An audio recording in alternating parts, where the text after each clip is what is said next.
Ohayou gozaimasu minasan. Sekarang kita akan belajar tentang Bunpo bab 29. Pertama, di bab 29, kita akan membahas pola kalimat kata kerja bentuk teimas. Kata kerja bentuk teimas yang ada di bab 29 ini digunakan untuk menyatakan keadaan yang berlangsung sebagai akibat dari suatu aksi atau hasil dari aksi yang sudah dilakukan dan masih bertahan sampai sekarang. Contoh kalimatnya yaitu doa dan ain teimas yang artinya pintu terbuka, sudah dibuka dan masih dalam keadaan terbuka.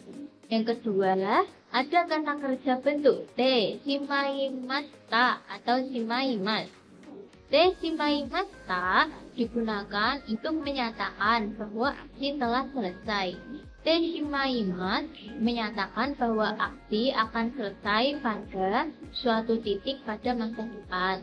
Contoh kalimatnya yaitu Hongo mo yonde shimaimashita. Saya sudah membaca bukunya sampai selesai. Te shimaimashita bisa juga digunakan untuk menyatakan perasaan penyesalan atau kekecewaan si pembicara. Contohnya seperti nebo shite shimaimashita yang artinya saya kesiangan dan menyesal. Ketiga, ada kata benda tempat ni ikimas atau kimas atau kaerimas. Pola ini digunakan untuk menyatakan pergerakan menuju suatu tempat dengan menggantikan kata bantu e yang menunjukkan arah digunakan kata bantu ni. Contoh kalimatnya yaitu gakkou ni ikimas yang artinya saya pergi ke sekolah. Keempat, ada arimashita. Arimashita adalah bentuk lampau dari kata kerja angaru yang berarti ada untuk benda tak hidup seperti barang, tempat, tumbuhan, atau kejadian. Contoh kalimatnya yaitu kabang no nakani honga arimashita yang artinya ada buku di dalam tas. Kelima, ada dokoka de dan dokoka de. Kata dokoka itu artinya suatu tempat. Nah, biasanya dia diikuti partikel seperti ni, oh, tergantung mau ngomongin apa, seperti arah, lokasi, kejadian, atau objek.